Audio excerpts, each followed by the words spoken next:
I used to be afraid of you, but I don't think I am anymore. There's nothing to fear except God. For me, God is a disease. It's the things that make you look at what you thought you saw in a different light. The hole in the Pentagon being too small for a plane. The lawn isn't mussed up. The government's not showing the plane hitting when many cameras photographed it. There's nothing to fear except God. God. God. Oh, if you already know the answers to your questions, then why ask? It's too big.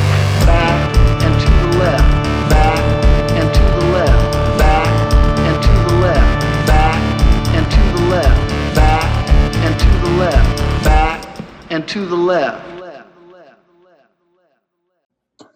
What's up, everybody? This is Half a God's Face podcast. I've brought in another special guest, Ben Lobel, who lives in LA, who is a great man, period. Question mark. How are you, Ben Lobel? Yeah. Avid listener. Hey, thank you so much. I should say first, thank you so much for having me, Zach.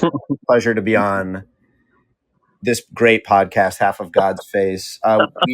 From my end now, we didn't just hear the opening that Sampson made, right? Oh, yeah. Yep.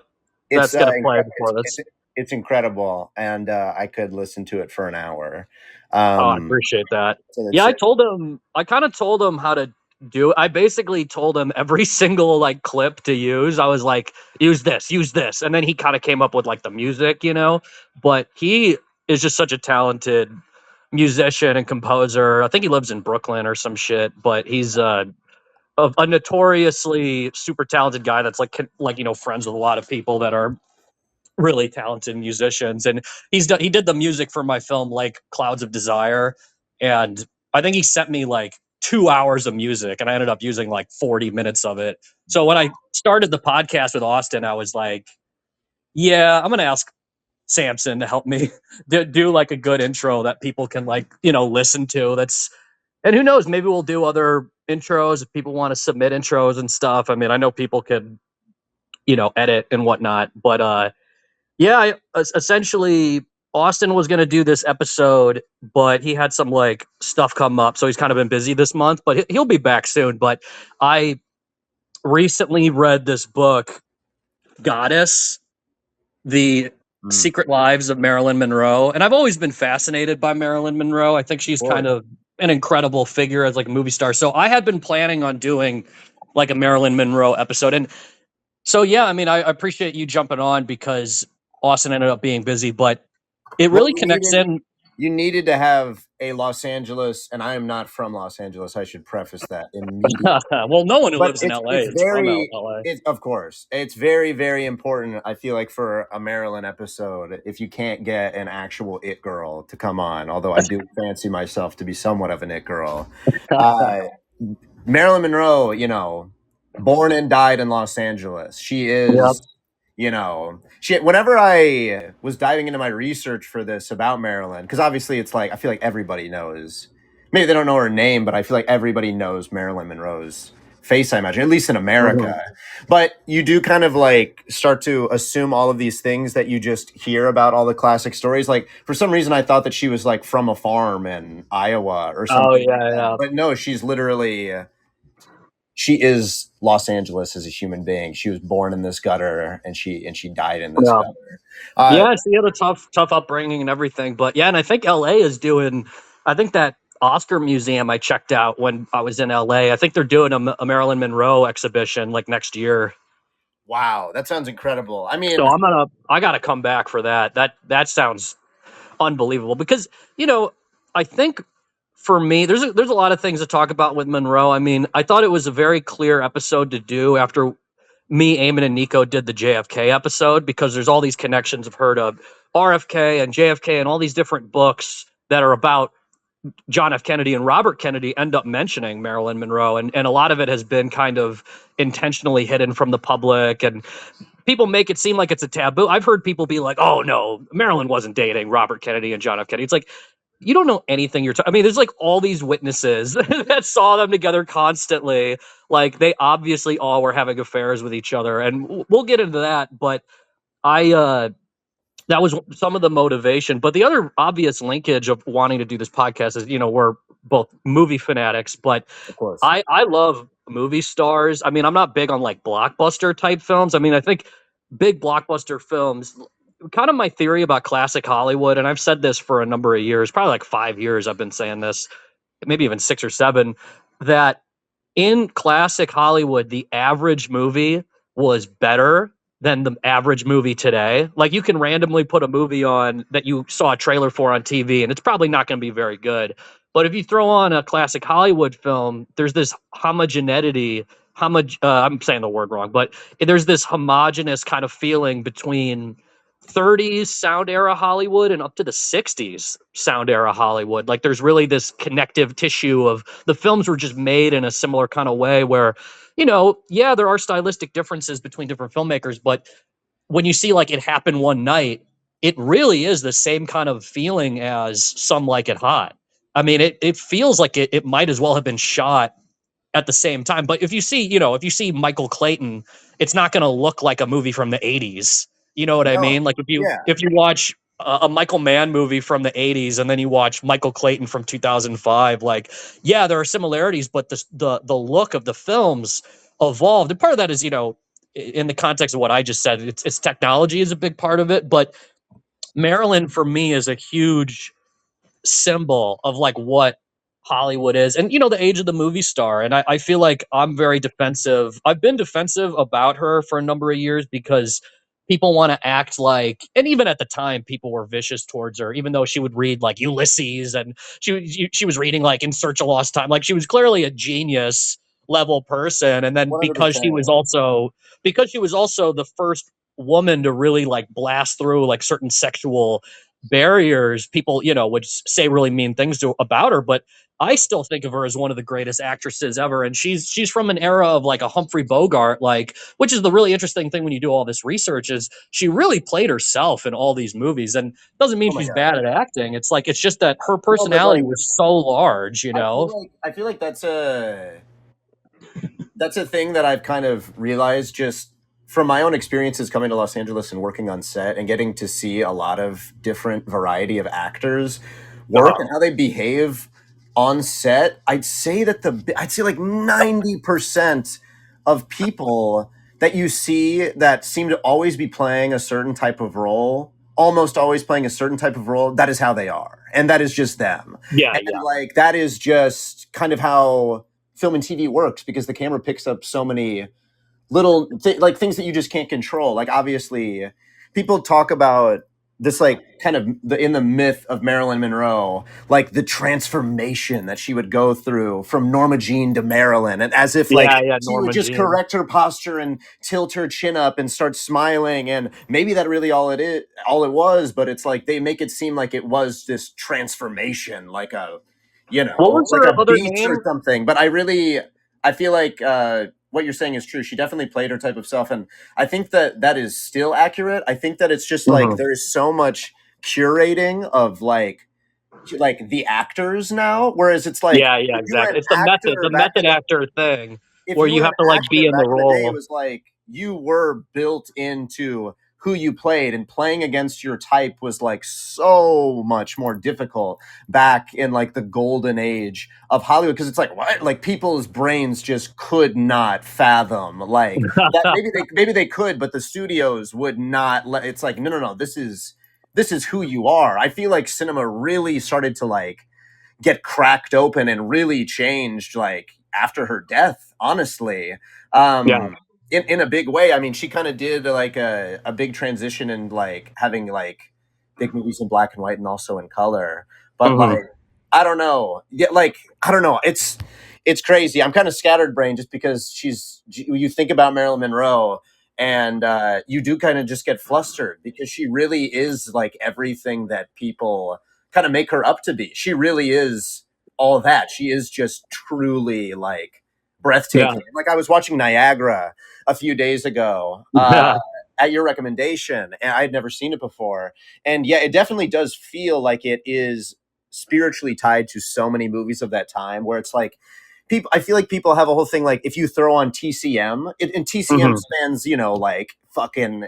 I'm sure that they play movies up until like the 80s now, so that spans like fucking 70 years of cinema that they will play. But people have an idea in their head of if a movie's on TCM, it's a type of movie, and I think Right. that goes back to kind of what were you were saying before, where everything kind of seemed tied. And I don't know, she just kind of shakes that when she appears on screen in these movies where other actors and actresses would just kind of like they would fit in. She Yeah. really does just kind of shine in a way that even some of the other great actors of all time don't. There is just something Oh yeah. magical about her. It's unbelievable.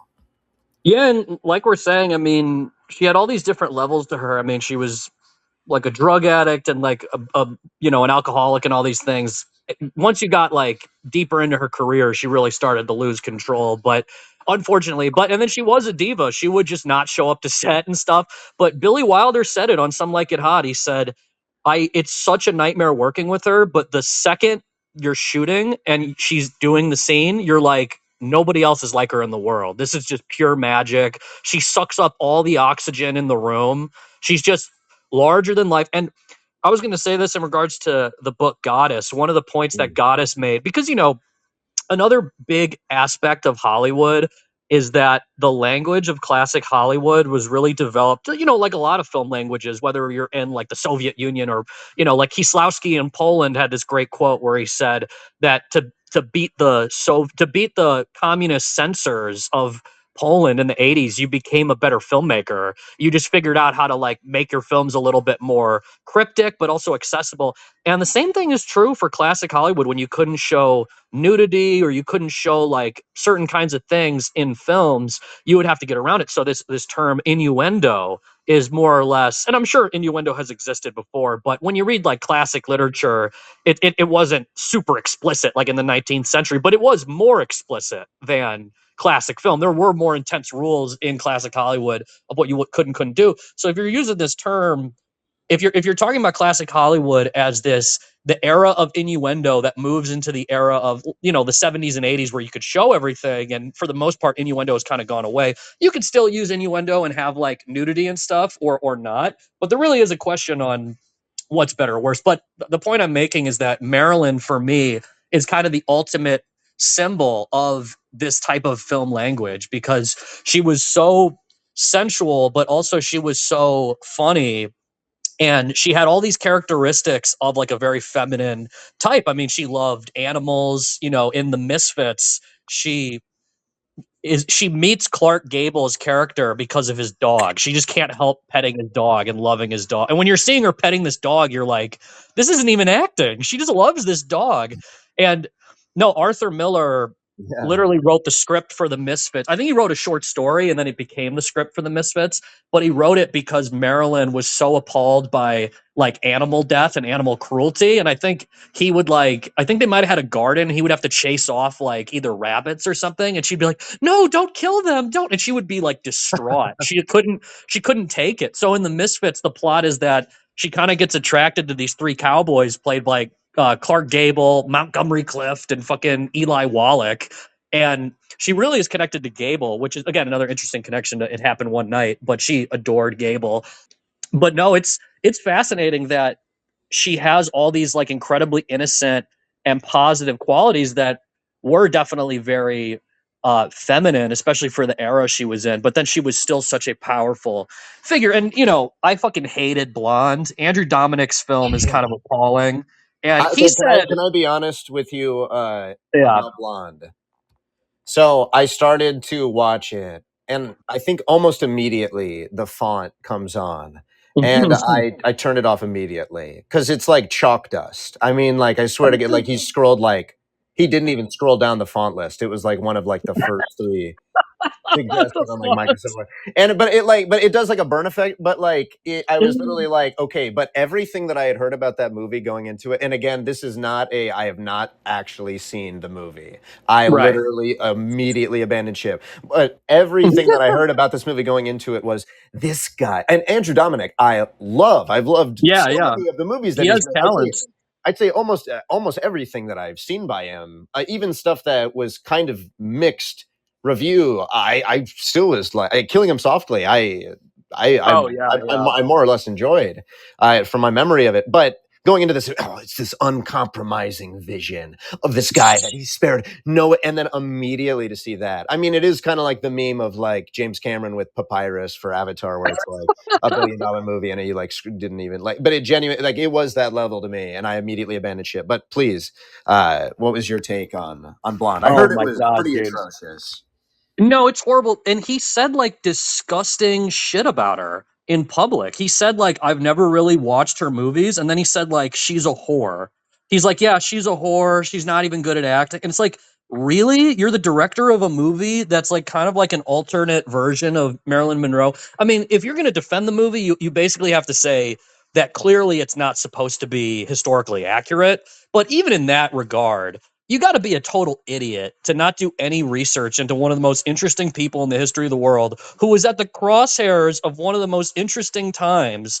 And if you just did a straight biography of her life, it would be 10 times more entertaining. So here's an example.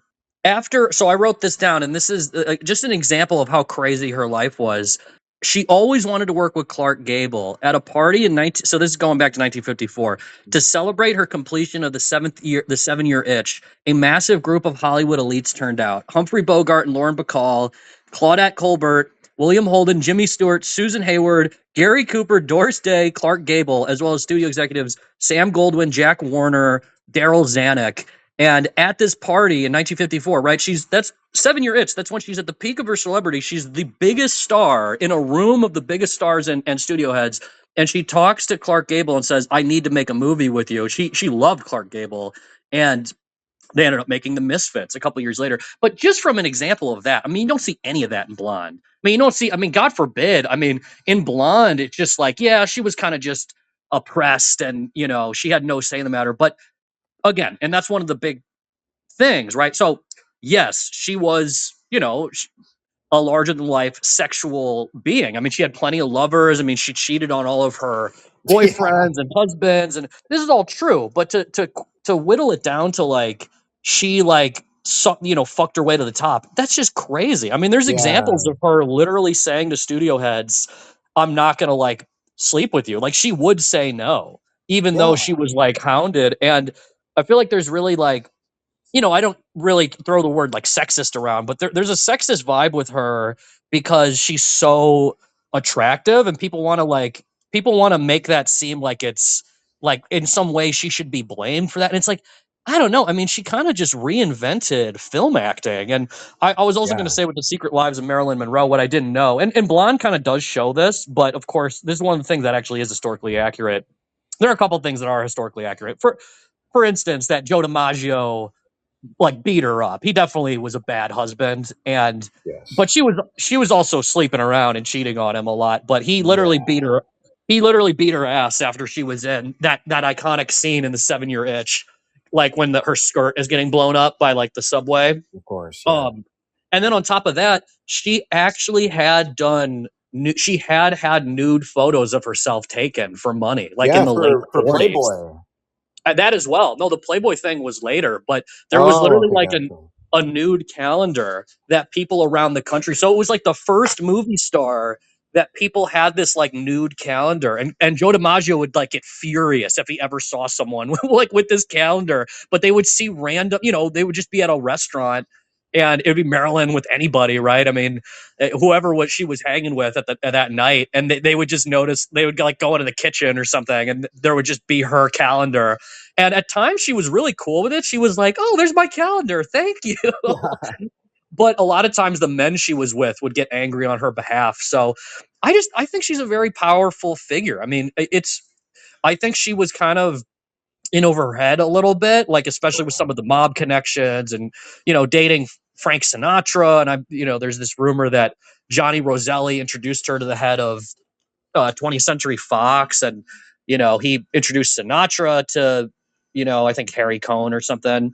Oh, wow. But yeah, she got in over her head. I mean, I think a lot of it, not to rush through it. I think probably the order Oh, of business is Yeah, I mean, we could talk about like the best movies, but yeah, all the behind the scenes stuff is just crazy. You know, there are so many like great stories. Yeah, I mean, I think just going off of kind of everything that you just said, the like brunt of what I'm hearing was wrong with Blonde is just, and also just a lot of people's idea about Marilyn Monroe. And of course, this is just my idea, but I feel Mhm. like people are so quick to take her autonomy away from the Oh situation. yeah, Because I mean, it's one thing if like she was sleeping with these men and these men happened to be treating her poorly, which basically all of them seem to be in one way or another.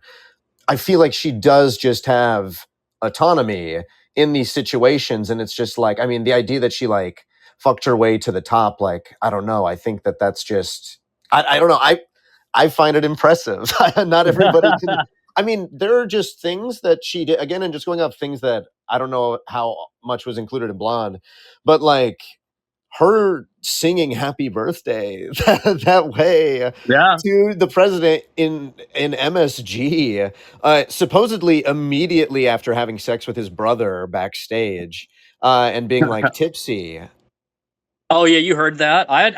Hadn't heard that she like had hooked up with Robert that same Bobby day. was supposedly backstage with her, hooking up with, like, there is somebody who has said, and again, of course, you can never really know all the validity of these things, but like, I think there was like an eyewitness who said, like, no, he saw them at least like rushing out of the dressing room together. So maybe it was a conversation, I don't know, but you know, people like to fill in the gaps for sure, however they see fit. But also going off the whole Marilyn not minding the calendar thing, I think in a way, not to be too simplistic, but I think she did just love the fame. And I think she was just Yeah, really good at it. I think it's just like people want to assume that it's this horrible thing, but it's unfortunate, but it's like this thing that was obviously so lacking in her childhood and her upbringing, going yeah, through yeah. like foster Well, she homes didn't have a for father all of her life, basically, like and then literally her. basically having to marry out of the foster system and seeing that Yep. as her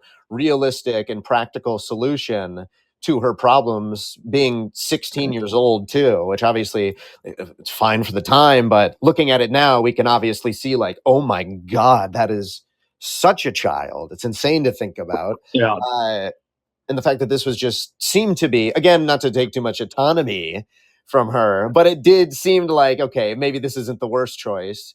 These foster homes where I'm being routinely mistreated and just whatever. And then being able to bounce back from that and, you know, maybe with those grave insecurities lead it to conquering these just unprecedented heights.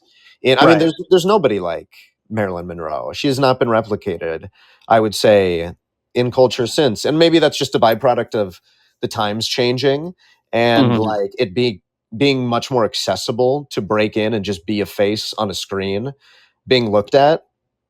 Right. But I mean, there's just, yeah. I mean, even amongst the generation of people that came up like that, she's stood the test of time. I'd say better than almost all of them.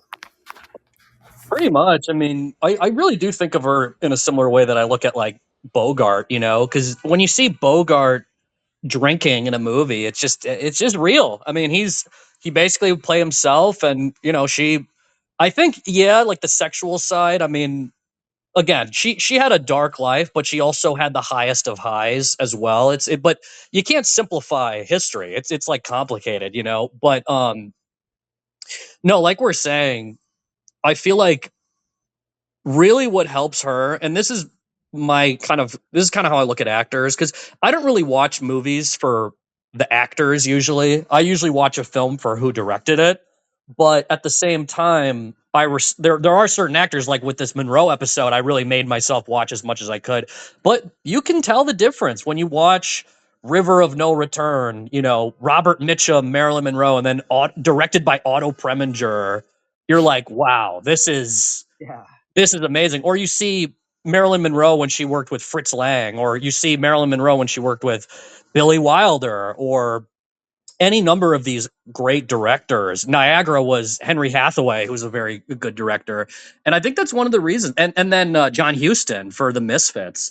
And I think that's one of the big reasons that she's aged so well is, and I did watch Bus Stop, for instance, and that's probably the worst one I've seen. It's really hard to watch. It is a little bit campy, but even in that movie, there's scenes where she's singing and dancing, and it's still very moving. Even in a bad Marilyn Monroe movie, she's still like very compelling. It's just, but you can kind of tell in that movie it's a lesser director, so the film itself they don't use her as well. And I think the other thing that ages really well about her is, and this is horrible to say, but this is the reality with a lot of great artists that die too young, is man, we lost out on in an incomprehensible. I mean, if she had lived for another 10 years, she could have been doing anything. I mean, because one of the things people say is like, okay, she was bad at acting and blah, blah, blah. But then, there's all like, I think Lee Strasberg, the guy who was, I think, in The Oh Godfather yeah, Part yeah. She Two. was like a very, well, at least well trained and Yeah, read. he loved her. Like professional acting coaches were so complimentary, and then she dated people like Marlon Brando, and like all these people thought that she was incredibly talented. And I don't know. I feel like her legacy really is like one of the all-time great actresses, but it also is really haunting when you see her in a movie because you know how badly it went. Like by the time she was like 35, 36, she died in what I would call mysterious circumstances, but it's also very likely it was like an accidental pill thing. We can get into the kind of what happened. What I read was the crazy shit about like her death, but I don't know if there's any other, as far as like regarding like the films, did you have like a favorite like Marilyn performance? Yeah, it was definitely Niagara. I mean, that whole movie just kind of Oh swept me yeah. away, honestly. Just from the very first, like immediately into that movie, you're like, "Oh shit, this is like a crazy movie." That Yeah, like there's like rainbows. It's like the opening shot. There's like rainbows bouncing off like the water hitting the ground. he immediately comes in and a great leading performance too from what's my guy? Joseph Cotton. Yeah, Joseph Cotton. Yeah, yeah, yeah, from the Orson Welles company, man. But he Yeah. like immediately comes in and then is just like, oh fuck, this guy is locked in a way that again, just to talk about kind of how different cinema language has become from then to our lifetime. Yeah, performances were just so different. It really is kind of crazy to see how like tinier performances seem to like it just people have like a poetry to how they're performing in these movies, and maybe that just goes along with how they're made too, and just this Oh yeah. extremely popping color, like the invention of color you feel in like every single frame. Oh yeah, she was built. I mean, she's definitely larger than life in black and white, but some of the color films are really just stunning. Like she has that purple dress in Niagara, and then basically is kind of like a Hitchcock type of film. It's like about Marilyn Monroe trying to kill her husband, and her husband has this dark kind of like vibe, and you don't really know where it's going to go, and it's a fairly short movie, but no, there are so many great stories like behind the scenes of some of these films, and River of No Return was also a great color film. Otto Preminger. It is her with Robert Mitchum, and that's just an incredible like that's an incredible leading That's man like an for. incredible dude. I mean, just two like totally. I can't imagine what production like that. What production on that movie was, because those two people are like infamous for Yeah. just doing whatever the fuck they want and knowing kind of how awesome they are. Yeah, Unfortunately, so I actually got a little thing written down. I put this on Letterbox. So the shooting of this movie was so bad, Robert Mitchum started calling it "Picture of No Return" on the set, so and then fuck. Preminger insisted that the actors perform their own stunts, and he fought Marilyn a lot, like on the set, and they like kept on like he was ruthless with her. He was very mean to Marilyn, and she was wouldn't show up to the set and stuff. So at one point she slipped when they're on this raft, because it's like this raft going down the river. And in this movie, she slipped and fell into the water, and headlines around the country read, Marilyn Monroe nearly drowned.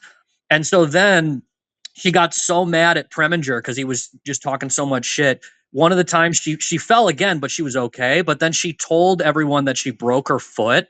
So production got halted a team of doctors flew in, including Joe DiMaggio, her boyfriend, with a bunch of doctors, and they looked at her and they're like, "You don't have a broken foot. This is like a sprain." But anyway, she literally she's like, "I insist on having a cast. I need a cast to put my foot in." So then she literally goes out dancing with Robert Mitchum wearing a cast. And her friend says to her, "Marilyn, you're supposed to have a broken foot." And she's like, "Oh, sorry." And like sits down. Yeah, that's I think a perfect encapsulation of how Marilyn is just built different. And it's impossible, I think, to strip her of like the will that puts her in these situations. Like, I don't know. She's just awesome. She's one of those people that I feel like if she was your friend, you would constantly be worried about her, but she would always Oh have yeah. the greatest stories to tell you ever. No, I mean legit. And then the Misfits. I honestly, I when I heard about the Misfits recently, I just couldn't believe how great the cast was. And it was on the set that, because Arthur Miller was breaking up with Marilyn. So basically Marilyn had a couple of catastrophic relationships with Joe DiMaggio. Was kind of bad from the start, but he always loved her, and when they were broken up, he would still visit her. Like she'd be lonely, like on Christmas and shit, like in the early '60s, and she would have, believe it or not, Marilyn would have time. She wouldn't have anyone to hang out with because she would just be between all these different. She like wouldn't be dating anyone at times, and like it would be DiMaggio that would console her. Arthur Miller went a little bit better. Like their relationship started well, but then it also went off the rails. And when he wrote the Misfits, what became the film The Misfits, it's all about her as a divorcee. And so he was on the set and they would fight in front of the crew. And at the time, people were like, man, she is falling apart. John Huston, he said to, I think he said to Arthur Miller, he said, anyone who allows her to take narcotics ought to be shot. My God. And then he also said, if she keeps up on the pace she's on, she's going to be in an institution or dead in the next like 5 years. And then she died like not even a year later of like the production ending. And she got flown off the set allegedly to get her stomach pumped during the shooting of The Misfits. So The Misfits is like a straight drama, and it is really haunting and terrible to watch because you see like, you see Clark Gable, who also died right after the movie was done. And you see him drinking a lot, and you see Marilyn Monroe drinking a lot as her character. And then you see Montgomery Clift drinking a lot. And he was also notorious. She had said about Montgomery Clift, he's the only man that has worse. He's the only person I've met that's more broken than I am, who has more problems, that like couldn't stop drinking. So the Misfits is just this He died like 5 haunting. years later too. They all Yeah, died like within 5 years. Yeah. yeah, they all died like right after. That's Kessel. Yeah, that's a long shadow on the Misfits.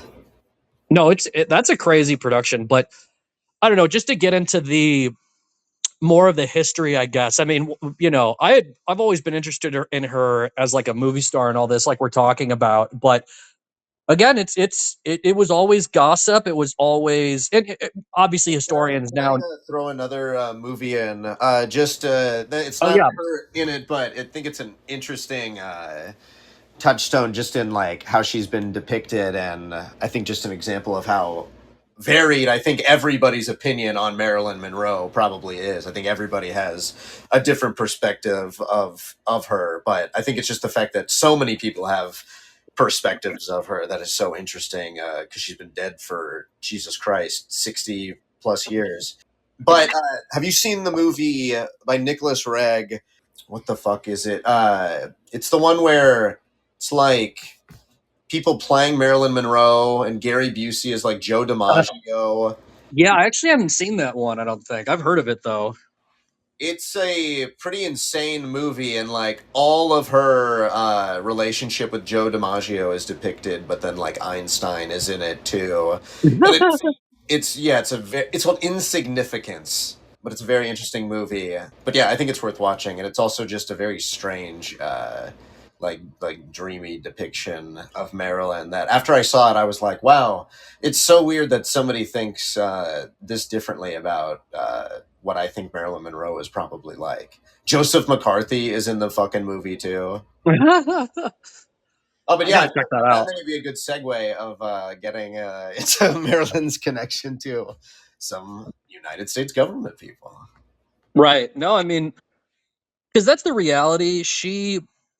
So as she was falling apart, and there's definitely different accounts. I mean, I heard a rumor that she and Jack Kennedy had known each other for anywhere. I mean, it could have been like up to 10 years of knowing each other. Not the whole time, but I think it might have been like 5 years. But I think she met him when she was really young and he was really young, and then I think they kind of just didn't see each other for years. And when he was running for president, she was fixated on Abraham Lincoln. She loved Abraham Lincoln, so she would tell her friends, she's like, "Yeah, I think Jack Kennedy is going to be like a Lincoln type figure." And she obviously loved larger than life movie stars. I mean, she had a relationship with Marlon Brando. She had like a not, I don't even know if I call it a fling or like a full relationship, but she had definitely slept with Marlon Brando, and Brando and other people kind of and DiMaggio both basically refused to talk about her after she died. Like if you had talked to DiMaggio and you're like, "Tell us about Marilyn," he would just never talk about it, for a lot of reasons. But point I'm making is that essentially Jack Kennedy was notorious for fucking everything that moved. He had so many mistresses, and at different times there does seem to be evidence that people were trying to blackmail John F. Kennedy. So the mob, whether it be Jimmy Hoffa or Johnny Roselli or Sam Giancana, because Sam Giancana in Chicago, he had helped Kennedy steal the election in 1960. So the mob was furious at John F. Kennedy and Robert Kennedy when they started going after after the mob had helped them win Chicago, for instance, like Illinois. But on top of that, they realized that Jack was having a relationship with Marilyn Monroe. So there's this rumor that there are recordings of John F. Kennedy and Marilyn Monroe together in the bedroom. And same thing with Robert Kennedy. I heard that in the Secret Lives of Marilyn Monroe book I read, it said that the recordings are kind of like, you can't really hear very much. If you know what you're listening for, you can kind of hear it, but it was, not the best, not the clearest recordings. But on top of that, there's all these rumors about how much did she know about different things, and you know did John F. Kennedy tell her something. I mean, the FBI also was following her closely, because so basically the FBI got wind of this, and there's this huge connection to J. Edgar Hoover, because the Kennedy boys hated J. Edgar Hoover, but J. Edgar Hoover apparently helped clean up the aftermath of her death. And that's why there's only like one photo of them all together. That Hoover apparently got rid of a lot of like photos of them together, and he destroyed all the call records between her house and the White House, and like, but there still are call records, I'm pretty sure, that exist of her calling like the Department of Justice. Like he couldn't get rid of all of them, but he definitely helped cover up a lot of shit, and it does open up the question of what happened to her, because she did have a lot of near misses with drugs and alcohol, and she would take a lot of sleeping pills and drink. She did almost die a bunch of times, but there is a little bit of controversy from her death, because it just seems like something was weird about it. Like in the other Anthony Summers book, so The Secret Lives of Marilyn Monroe is Anthony Summers' book. I really wanted to read this book because I read his book on J. Edgar Hoover, The Secret Life of J. Edgar Hoover. And that book was mind blowing because, it's all about basically Hoover being a closeted gay man that was blackmailed by the mob for being gay. And that's one of the reasons he was so easy in organized crime. But Hoover is known for getting a ton of blackmail on people. So he knew about the Monroe affair between the Kennedy brothers, and that's how he never got fired. Allen Dulles got fired, and all these guys at the CIA got fired, but Hoover was able to stay on because he was blackmailing JFK, is like kind of the rumor, right? Which is, there's some evidence for it. I mean, there really is. And then when she died, he covered up whatever happened. So the ending of this book, Secret Lives of Marilyn Monroe, it has a huge, so it's basically a full-on breakdown of her career, the first 300 400 pages, and then it's like 150 pages of her death, and then the aftermath of her death and questions remaining, and it goes hard in the paint. I mean, there really is evidence that a bunch of witnesses saw Robert Kennedy at her house the day she died. Like he was there, and like there are people that saw him getting on a plane. You know, I think it's Peter Lawford's house is where they would all hang out, who was like an actor, and he Yeah, was connected to everybody. And Warren Beatty and like people like that saw her the day, like the weekend she died, and like have never admitted like what she was like or what was going on. So there's all these contradictory things that completely contradict the official story. But Sam Giancana and J. Edgar Hoover, they would both tell people that the Kennedy. Well, first of all, Giancana, the mobster, at one point claimed that he killed Marilyn and he tried to set the Kennedys up. He tried to blame her death on them. I don't know how true that is, but J. Edgar Hoover would tell people that the Kennedy brothers killed her. And the reason is because she allegedly was so torn up that, you know, John was done with her. And this is the kind of a Kennedy tradition. Like they would pass women between themselves and their dad at times.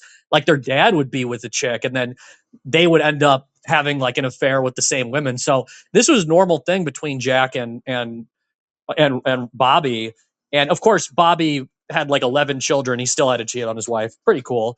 But it's pretty wild because she was distraught that because she wanted to be the first lady. There was a thought in her head where she was like, I want to be the first lady. sure. And Jack Kennedy was like, this is not happening. And then Bobby was with her and Bobby was madly in love with her, but I think he tried to wind down the affair also. And that's where when she allegedly threatened to like, you know, tell the world, be like, I'm having an affair with the president and the attorney general at the same time. That's like the conspiracy theory that she was going to tell the world that she was having this affair. Was that And she was, before or after she sang "Happy Birthday" like that? oh yeah, no, I think the happy birthday thing was that 2 or 3 months before she died? That was either a year before she died or like 2 or 3 months before she died. That's crazy. Yeah, she But died there's in August 1962, and let's see. Let's see when JFK's birthday was. Yeah, but I mean, that is so crazy. And yeah, I read something that said like they would like call their dad when they were with Marilyn and be like, yeah, yeah, yeah, fucking Marilyn or some shit. May 19th, 1962, she sang Happy Birthday. Like, right. and 3 months later, she dies under mysterious because I circumstances. mean, I wonder how clueless, because obviously there's reports that like Jackie like freaked out and was like, you are fucking cutting this off right now Yeah, as Bobby's wife did too. soon as it happened. But you wonder, I mean, that was done in like MSG in front of like a huge audience. I feel like Yeah. that's so No, crazy to think and about. the guy kept announcing her, being like, and the wonderful Marilyn Monroe, and then she like wouldn't come out to sing, and then he like kept it was like a running gag of like that event, and she was notorious. She was the ultimate person that would show up super late to everything. So she also had terrible stage fright always. Her whole career, she was terrified of performing. She would like be in tears about having to go and perform, and she was so nervous to Yeah, I do feel that performance. that I feel like comes align with like the idea of her as just being like extremely delicate throughout all of these like incredible feats that she was able to Right. accomplish in her life. But yeah, I mean, this is just such an insane. And I mean, I'm actively staring at the photo of JFK and Bobby Kennedy's face, like obscured, while like That's a Marilyn great photo. is covered by her giant hair. That's also something so unsettling about the videos, the video footage, and like some of the photographs of her performing the song. I feel like Yeah. maybe I'm stretching this, but I feel like David Lynch had to have been inspired by that image for the "In Heaven" in Oh yeah. Eraserhead. I feel because just like there's like in a lot of the photos, it's just like she's like her hair is just this big like mass, and like it's kind of just like the shape, a big white shape that's like kind of shining in this like black space. It's kind of Yeah. unsettling to see, and that definitely, as soon as I saw some of those images, there's one image in particular where there's like a bunch of head space above her and she's kind of like small and almost looks like an idol in the frame. And yeah, it's it's very easy to see where like I know you did a David Lynch episode which I listened to, but it's very easy to see how much Marilyn bleeds over into everything that he ever made too. I feel like It's a great point. I feel like there's genuinely like a Marilyn Monroe character or some type of. I mean, obviously Laura Palmer comes to mind of like the Oh yeah, yeah. the beautiful blonde with the big smile on the photo, but then of course the dark, seedy underbelly. But like, yeah, this photo in particular is just so striking, and obviously, just in terms of images of Marilyn, and I think images of her is and probably the Andy Warhol is probably Oh yeah. credit his images of her. That I think that's just kind of what's in people's head. Her face is like, you know, like the Rolling Stones like tongue or something. No, It it's true. she is totally like she is a piece of iconography, and obviously there's a bit of objectification that happens in that process, but I mean from a lot of examples that you've even brought up today from Marilyn's personal life, especially with like the calendar of being like, I'm just happy to be involved everywhere, like yes, Yeah. I love this attention, and like I feel like, you know, I feel like, unfortunately, that's probably where she got a lot of great joy from her life, was in those like getting that attention that she was Oh probably yeah. craving in No, those. she definitely did love being the center of attention. She loved being attractive, which is again what's so haunting about some of the films. Like you brought up Niagara, when Joseph Cotton is like upset that she's wearing like this stunning dress, and the woman she like the other characters, there's like this couple that Joseph Cotton and Marilyn Monroe meet at this like hotel near Niagara Falls. This woman's like, fixing his hand because he had just broken a record that she was playing that was like a love record, like in front of all these people. Marilyn was playing And it to like fuck with his head, like at yeah, I think she Clockwork was. Orange or some shit, and he was like, "Why are you playing that song?" I mean, it was like damn near a like. It was like she was playing Blanche and Stella from Streetcar at the same time in the movie. Like that's genuinely what it's like. They wrote like a Tennessee Williams part for her, and it felt so good after seeing so many of like her really bit playing into her like very cliched type parts. And like some of her black and white stuff, like All About Eve, for example, which she's still great in and like stands Yeah. out. It's obviously they're kind of trying to put her into a little bit of that corner. She really is given like she's treated like an actor and not just as like, you know, like a piece of Mhm. meat in a lot of her other stuff, which felt cool. It felt like somebody was giving her a piece of work to work with. And Right. while there is a lot of like kind of goofy parts to the plot, a little bit, it's a little melodramatic, but it's definitely of its time a little. And I think, I don't know, I think she's great in it. And I was really, really happy to see that. It was kind of eye opening just about Marilyn to see her get a performance like that and do so well. And she just does something Yeah. crazy with her eyes. Like there's some like just like genuine glimmer that she is able to evoke from her eyes that it seems like almost inhuman in some ways that I feel like Right. is again of the time of like the acting where they're not really going for a sense of realism. Uh, Mhm. they're going for like a stylistic it's like almost impressionistic acting, and my god, it's very interesting to see.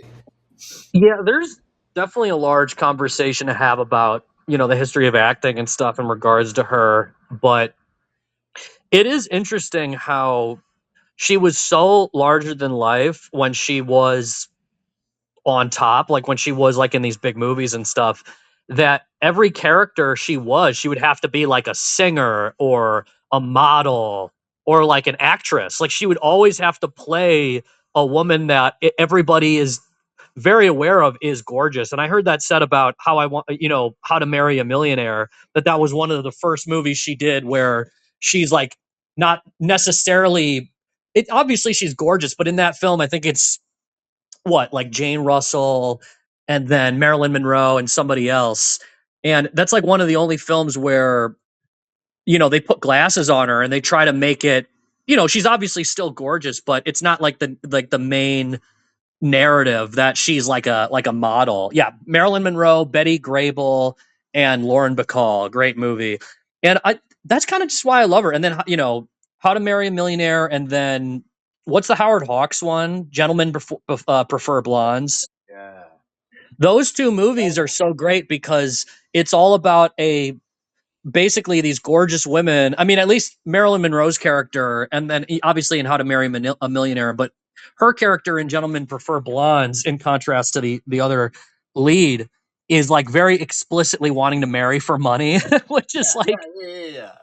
which I think people can read some of these films in a bad way where they go, oh, this doesn't really age well or something. But I feel like these movies just have such a great sense of humor. Oh, they're And so funny. Yeah. even like Some Like It Hot, she's just nakedly wants money. And it's so funny because it hints at something that's so real and kind of taboo that, is definitely a stereotype that, people don't want to admit happens in the world. But like, Sure. Especially at as the far time. as like, women who are gorgeous wanting like a man that makes a ton of money, I'm not even like making like a value judgment on anything. I feel like I don't even know if she really was like that in real life. She loved, she didn't really know Joe DiMaggio was a star until after she started dating him, but she admired Arthur Miller's brain and she loved talking to him about literature, and she had friends that she loved just talking about books with. So she loved men for like their brains a lot of the Well, times, yeah, and and she I would. think Insignificance is in part based off of a supposed letter that she had written to Albert Einstein, being like, Yeah, yeah. I just She love you're a smart. I think I've read several things that it was just like, to put it as plainly, she just was like attracted to like kind of like great men, and that obviously Yeah, can mean a lot of different things. But yeah, she was definitely like, it's like people say it's like you fuck to the top, but also people at the top are just kind of a type. There's a type there, right. and Well, it's well, like, I yeah, think who's she for her, gonna date? She's gonna date like the biggest like stars on the planet. It's kind of just obvious that would happen. And no, she was like a people pleaser. I mean, she liked being attractive, but she liked kind of the effect she would have on men. But at the same time, yeah, I mean, if she wasn't just gonna sleep with like anybody, you know what I mean? She had a pretty high standard like her whole life. But no, I was just bringing up the money thing because I think that's something that I'm annoyed with at times with different films. I mean, I can't even think of an example, but maybe it's just like a general vibe of movies the last like 20 years. Like we really just don't see comedies like we did. I mean, when me and you were growing up, we would see, I'm not even like a huge like Seth Rogen fan, but just that style of comedy was, you really miss it when it's gone, no, I when mean, I think, and it boils down. It's not just this, but in my opinion, that boils down in a huge part to my heart is Adam McKay becoming a serious quote unquote director. right. Because I feel like Adam McKay really was going in the direction of like just being this, and in the same way, kind of Todd Phillips too.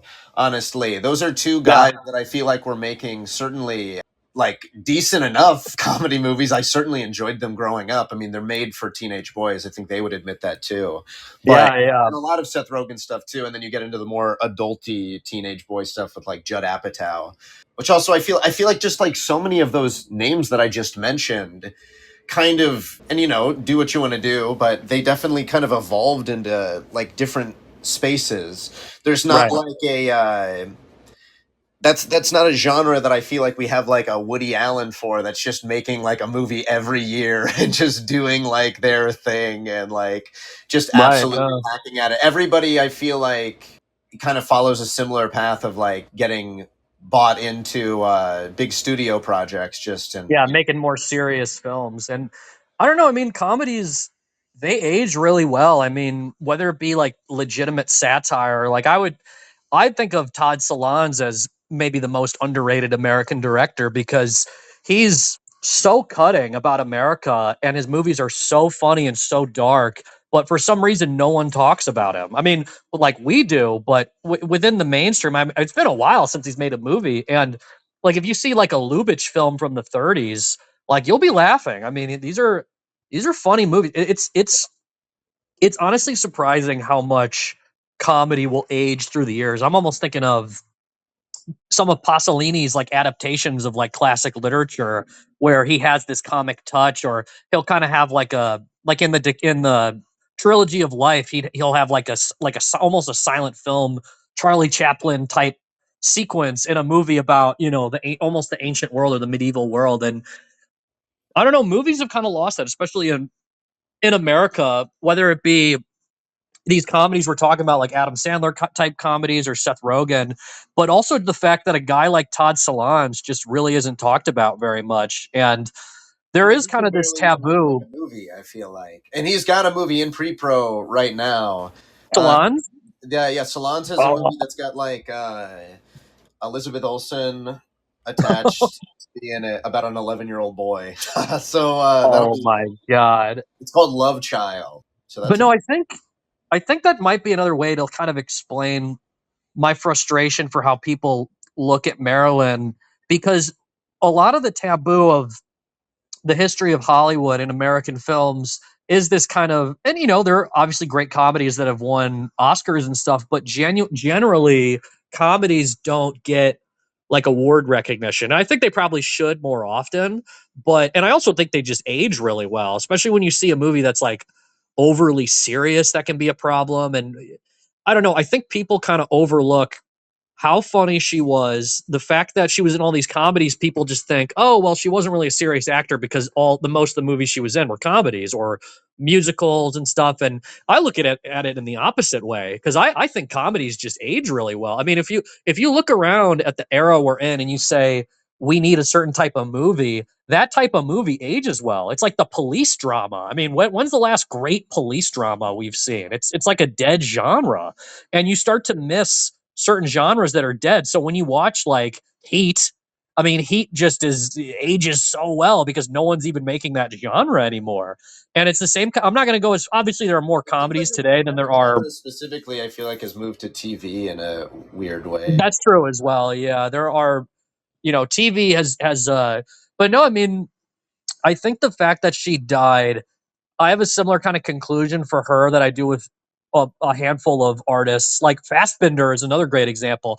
Fassbinder was going to move to America and just make films in America, and then he died like when he was like 37 or something. Yeah. And you just think about Marilyn Monroe, and you're like, bro, what if she got to the 70s alive? What would I mean? She would have still been like gorgeous by the 70s. And it was just a completely, I mean, the late 60s even, like the 60s are such a beautiful era because it's right when films were really showing nudity for the first time. And like, you know, I don't even want to really use the term censorship in regards to America. It's kind of just the evolution of the film industry. But it really was censorship, that you can't do whatever you want. But again, it's kind of cool that the beginning aspect of the 60s, you can watch Some Like It Hot, and innuendo is still alive, and you're not able to do all kinds of things that filmmakers right in 68, 69, 70, you know, were able to do. And I don't know, I mean, some of that is LSD being introduced into the culture as far as like the cultural evolution, but another part of it is that, you know, the government had basically a coup d'etat in front of everybody, and the glowing, potentially a guy who had so much potential as a president gets gunned down, and everything is just covered up in this ugly way, and then his brother gets gunned down.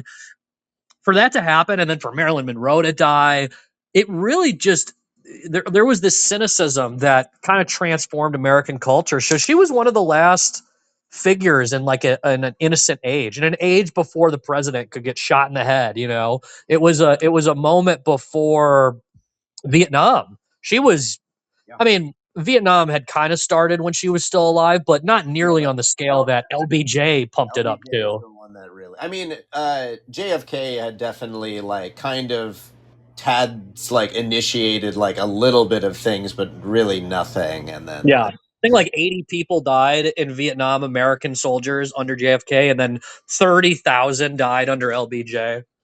And I get it. I mean, Kennedy had to appease people in different ways, but no, I mean, there's that moment. I think that's kind of why 67, 68 is such a huge moment, and why RFK got killed, MLK got killed, Vietnam protests. It was this moment where the culture evolved so quickly, and the levers of power was fighting against itself, that you just had all this amazing art. I mean, all these amazing albums. You know, we haven't even really talked about like music. I'm sure we could do a whole episode just on bands or something from like the late 60s, you know, but it's fascinating that she was one of these people that didn't really get to see the summer of love, you know? Like what would she have been on in the summer of love? I Yeah, mean, like, would she have been like the ambassador for it, or would she have been like absolutely not? Like, I feel like she was trying to ascend to a role with like the first lady.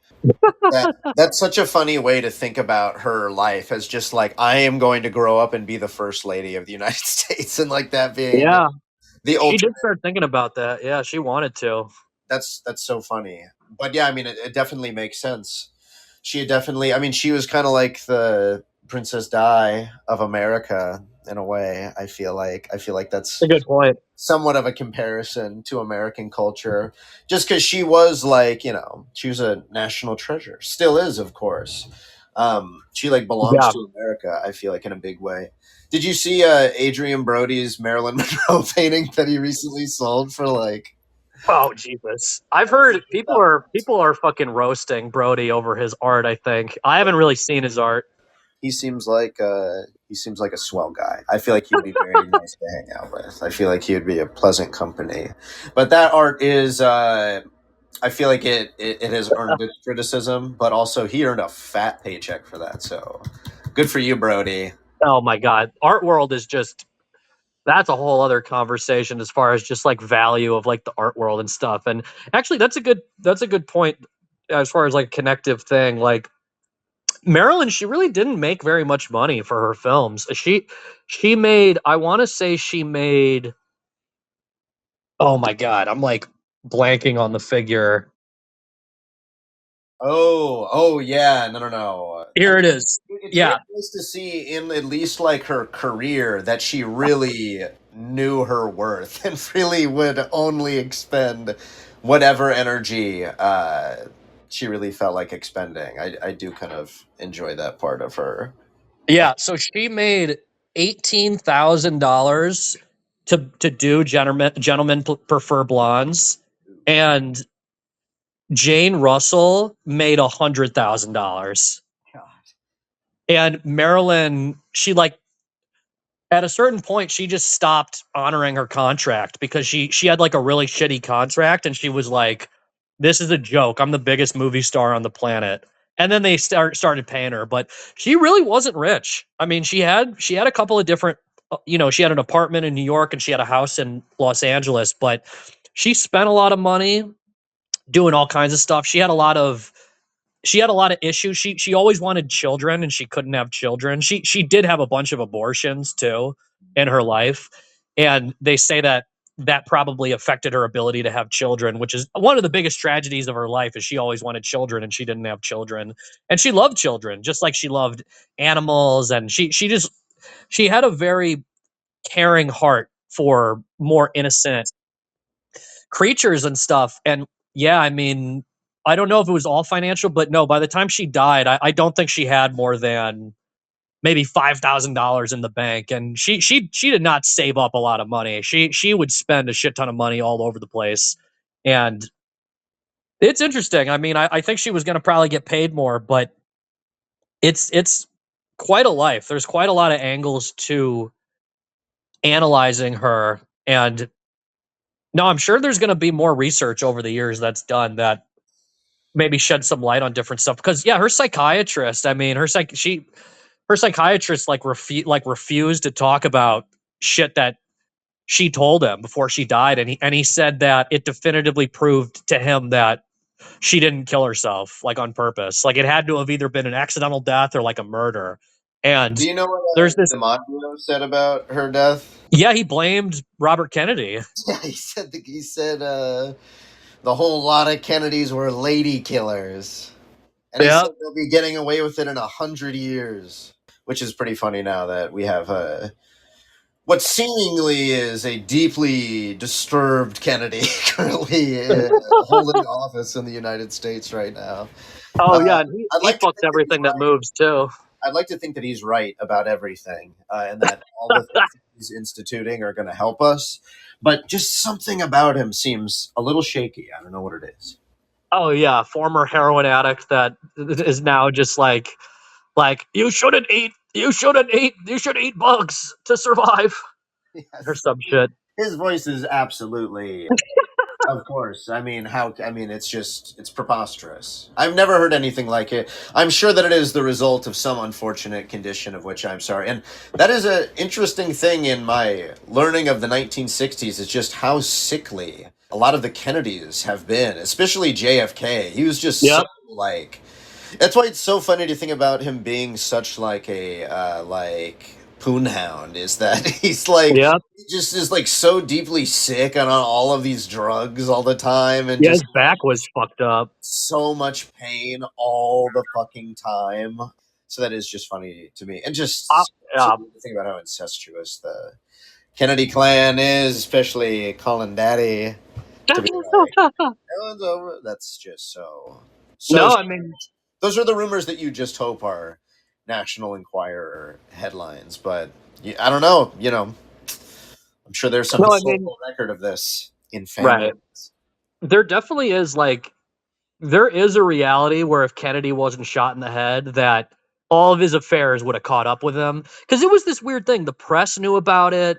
People like celebrities knew about it. Everybody knew that he was sleeping around, and everyone out of being polite for the presidency, like papers would get sent compromising info on Kennedy cheating on his wife, and they like wouldn't publish it. It was just a totally different time where you didn't want to smear the nation. You really obsessed, like Vietnam changed a lot of things in this country as far as people, because this is America. We have freedom of speech to a degree. I mean, that's like one of those ideas that's kind of fake historically. I mean, there's definitely been plenty of times in American history that freedom of speech has been suppressed in different ways, but it really was Vietnam. That was the first war that you could question if America was in a bad war. Every war you weren't allowed to question until Vietnam. That was the first time. And similar thing with the president. So there is a reality where the scandals might have caught up to him. And it's possible. I mean, it's very possible if he hadn't been assassinated that he would have gotten destroyed by scandal. But no, I don't know. I mean, it's hard to forecast if one thing went differently or another thing went differently, and it's hard to really pin down exactly what happened with some of these cases. But there's a lot of smoke with all these events. I mean, obviously, I have strong feelings about some of this. I mean, I personally think that, so kind of my take on her death, just to like really give like a solid take. It seems like Bobby was in the house the night she died. And there was this weird thing where like they called an ambulance, and there were like these ambulance drivers that like took her to a hospital and then drove her back to the house and like pretended like she never was taken to the hospital. It does seem like an accident, but there's something very strange about it because yeah, Hoover destroyed all the call logs, and all these people that like her maid and stuff were just lying through their teeth about nobody being in the house. Like they all kind of act like a totally different narrative, and there's all these One house contradictory maid, reports of Robert Kennedy being there. one house But maid I don't know. apparently admitted later in life, like, and said something to the effect of like Bobby was having an affair with Marilyn or something like. I feel like so much stuff has come out to confirm that, but also, I mean, you just have no idea how much of it is bullshit because so Well, much of some of our it, history. because the thing is, there's a lot of people that like claim to be dating Marilyn is kind of the point I would make. And in the Anthony Summers book, he has a lot of examples where he's like, yeah, this guy sounds like he's full of shit, but I corroborated it and he's right. And there's a shit ton of people that claim that they had a relationship with Marilyn. And when you start getting into this gossip of people saying it themselves, that's when I start to think, yeah, you might be full of shit. Like if someone's like, yeah, I had a 10-year relationship with Marilyn Monroe, it's like, I don't know. But then the fact that the Kennedys hid it, that makes me think it's more likely it was true. But as far as them killing Marilyn Monroe, I personally, I could believe it for different reasons, but I don't know if I quite believe that that's what happened. I mean, she definitely did have a lot of near death experiences where she had her stomach pumped. So it's it's not like someone who dies and then they had no history of it. You know what I mean? Like she had a history of. So I don't know. I don't know if the Kennedys did it, but there's something there. There's something weird about her death that's like unexplained for sure. Yeah, I mean, it is just like the perfect crime, obviously, if you have somebody with an experience, previous experiences, with near death experiences, and this kind of just wild persona. But it's so easy to point the finger at them, obviously. Yeah. It comes down to a question of would it have been the Kennedys that wanted her killed? Or like that kind of implies that she was blackmailing them in a way, and I don't know if Right. that makes sense with me to unless she just took being cut off by them so badly or by JFK so bad because it Mhm. seems like the narrative that it falls into place is like Bobby was in love with Marilyn, Marilyn was in love with JFK, and JFK was maybe in love with Bobby. I don't know, but I don't know how to complete the triangle here. But but that's kind of the narrative that seems to fall into place, and I don't know. It just, I mean, obviously, I wasn't fucking there. I don't know. I'm just getting like total just my vibe of from the things that I've read. It seems to add up, while also kind of like trying not to lean in the direction of what seems like a National Enquirer headline. But Yeah. unfortunately, I feel like those Enquirer headlines are true a lot of the time. I feel like they're not. Maybe they're fluffed, but there's definitely truth of stuff there. Maybe it's a bit blown out of proportion. And oh, going back to that, it makes me think like when she did sing the happy birthday thing to it, because everything that I like read and news things that I see now that talk about Marilyn, they always like seem to say like everybody in the room knew like, oh my god, fucking the president. Like I can't, but I feel like audiences were pretty clueless about stuff. I don't know how. I Yeah. even watch it, but again, I really don't know how like how overt that was. That because really, if you're thinking about like just how much stuff was completely covered up in this day and age in the name of preserving American pride or whatever, it would Yeah. definitely make more sense that like other people in the government would want Marilyn killed, especially if they saw Yeah. this gesture as like a totally like erroneous act and like complete. I mean, and it was unprecedented. That's like a crazy thing too. I mean, obviously, unprecedented things in the presidency. I feel like have like just like it's just been so like it's honestly even the more that I look back into the history of other presidents, I feel like you find that people have been doing insane shit forever. But I feel like just on as such a public stage as she had, you know, Yeah. it's kind of flirted with the president. It's kind of crazy, but it's also her just playing her character. Like I don't know how much audiences were like, "Oh my god, like she's fucking the president. We're look. This makes us look so bad." Like honestly, I don't know. I feel like as an American citizen, maybe just it's in this time that I'm like, if thought that the president was like fucking like the most beautiful starlet in like the country, I'd be like, that's honestly kind of sick. Like that Yeah. guy stands up for American values. No, it's a good point because it's still an era where people didn't really question the president. I mean, obviously there were right wing factions in America that detested Kennedy, but for the most part, he was incredibly liked, and I think the average person probably didn't know everything. It was a known. It was like it's a thing people had always said that they were kind of a thing, but I think you really had to be like in the Washington insider circles, or if you were like in the LA circles, you knew what was happening exactly.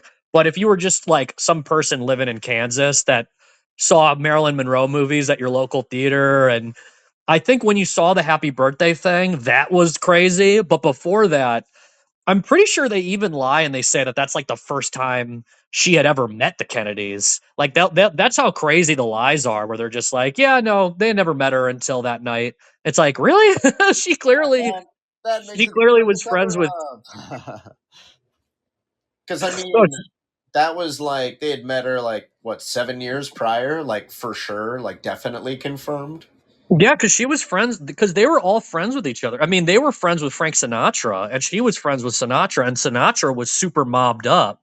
So all this shit, all of this got kind of like messy because Joe Kennedy had a lot of explicit deals with the mob, and at the same time, the mob helped JFK and RFK get elected, and LBJ, who was also super mobbed up, and so all these mob figures were connected to Sinatra, and she dated Sinatra for a little bit also, but Sinatra apparently introduced John F. Kennedy to Judy Campbell, who was this woman that I think she was another woman that like mysteriously died, who was dating Sam Giancana, who was the head of the Chicago mob at the same time that Kennedy was dating her. So Kennedy was in like menage a trois with everybody, and I think that between the CIA and the mob and J. Edgar Hoover, people looked at Marilyn and they probably did think that she was gonna spill the beans at some point. And then further than that, there were just all these there was all this connective tissue of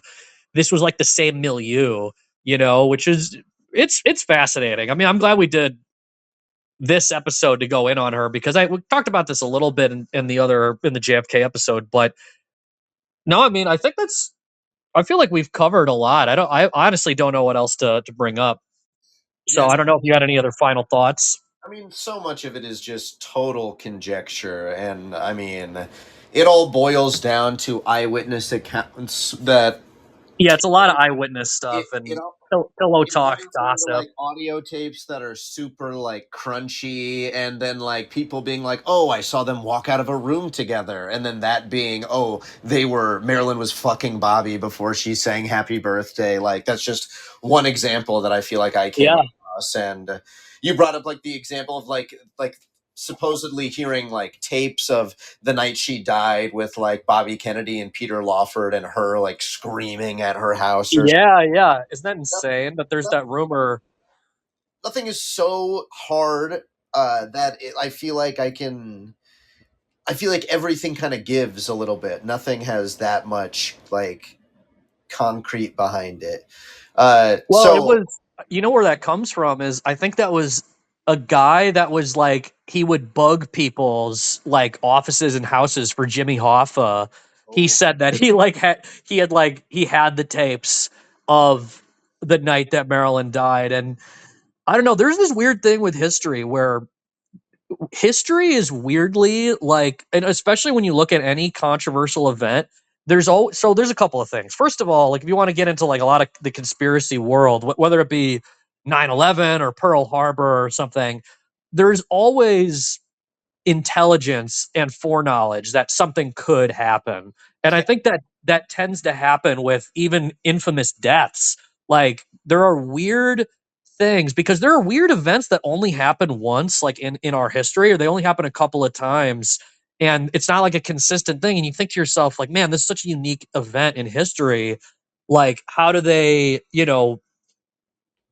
people know that certain things were going to happen? And that's kind of my vibe with Maryland and just with the eras. Like it really is surprising even before the era that we're in now with like phones and TVs and digital technology where you can be recorded your whole life. I mean, the NSA can turn your camera on when your device is off and they can watch you live, like whether that be your phone or your computer. But even in the 60s, these intelligence agencies and the mob were bugging everybody. I personally don't know if that's true because it does sound like if you heard some of these recordings, you could listen to it and be like, this is fake. Like it's yeah, still hard to like listen to a recording that's like you're saying, and I think that's what that guy had said is that you have to know what you're listening for, and then you had to be like, oh, that's Marilyn Monroe, oh, that's Bobby. But if you didn't know that that's who that was, it would be kind of hard to like believe that's who it was, on the recording is what I heard. So it could just be fake. And I wouldn't put it past anybody to fake a lot of shit. I mean, the FBI, they infamously bugged MLK, and I have a suspicion because they hated him so much. I have a suspicion some of like the real dirt you hear about MLK, I have a suspicion maybe some of it is fake. I mean, I don't have real evidence, but if the FBI is gonna probably assassinate MLK, it's like why wouldn't they just like make shit up also? And it was a similar thing. I mean, they went to the paper. J. Edgar Hoover went to like reporters and he said, MLK is cheating on his wife. Publish this. And the reporters were like, no. So it's just a different time. And to some extent, that's just a good thing. I mean, it's a little bit cleaner. Obviously, it's not a good thing if like crimes are covered up, but sure. there's this weird thing about history where you know, a lot of American history in the last like 60, 70 years has worked, you know, it's been about blackmail. And blackmail is a huge component to American political life. And it's a very controversial area because it's the ultimate, I think, crime in general. That's the way I would kind of explain generally my interest in conspiracy theory is not so much that every conspiracy theory is real, it's that so many crimes involving like mobsters or something. Like if you watch The Irishman, like there's all kinds of conspiracy theory type things in there, but it's just because these are crimes that are mysterious. It's not like he's, you know, it's not like Scorsese's saying like the moon is a spaceship built by aliens. He's going, you know, here's De Niro meeting the man with the big ears, and then the man with the big ears is like I think E. Howard Hunt or something, and then he's testifying in at Watergate, and you're like, whoa. But when shit hits the fan, there are these weird connections, whether it be Watergate or Marilyn Monroe's death or JFK's death, MLK's death. There's so much strangeness, and there's such a taboo because you don't want America to be this thing that has this dark underbelly. But you know, I definitely am one to think that the mainstream telling of a lot of historical situations is, you know, sometimes it's corrupt, sometimes things are just blatantly like definitely with the Kennedy assassination, but I think a lot of it is just it's easier to tell history when you simplify things. And you know, if Marilyn Monroe has this mysterious death and you can't really prove that it was murder, it's like, yeah, I personally am not going to say that she was murdered. I mean, I can say, hey, this person said this person said that, and there were rumors, which I definitely give a lot of weight to, but I don't know if you can rewrite every single big event off of some of the rumors, even though, you know, and some of that is a product of corruption, and, you know, some of it is just a product of that's how history works. I mean, I sent you that essay on the assassination of Lincoln, and I don't know so much I don't know so much that the assassination of Abraham Lincoln is told in a simplified way because people are trying to cover something up.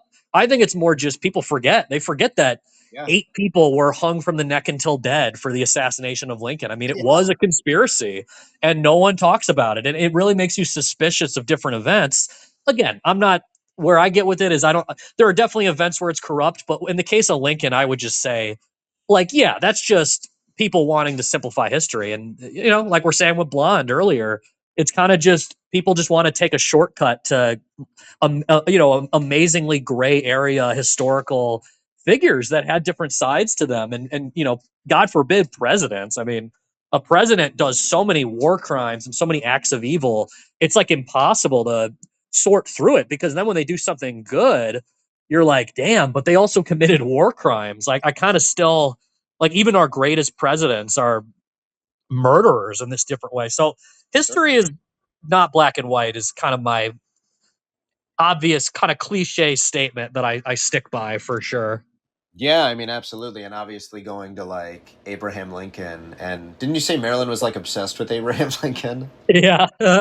That's a funny like tie around. Well, hey, she was into great men, and he was certainly a great man. Maybe I mean honestly, Arthur Miller kind of has an Abe Lincoln vibe going on. Like tall and gaunt, but that was as close as she could get to her honest Abe, the love of her life.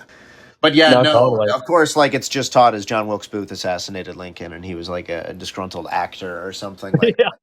going to just in terms of like war crimes. And then he was a southerner. It was that he was from the South and he was from like the North, I'm pretty sure. Yeah, no, and yeah, because exactly because he was like I mean, the I think the slightly less like simplified was like he didn't like that he did like habeas corpus and just was like fuck the South, fuck you, like we're going ham on you. Uh, he did not like that at all. He thought that was very, very, very unfair. But the Northerners won, kind of, so we get to write the history. And that history is that he was a sore loser from the South, so he killed honest.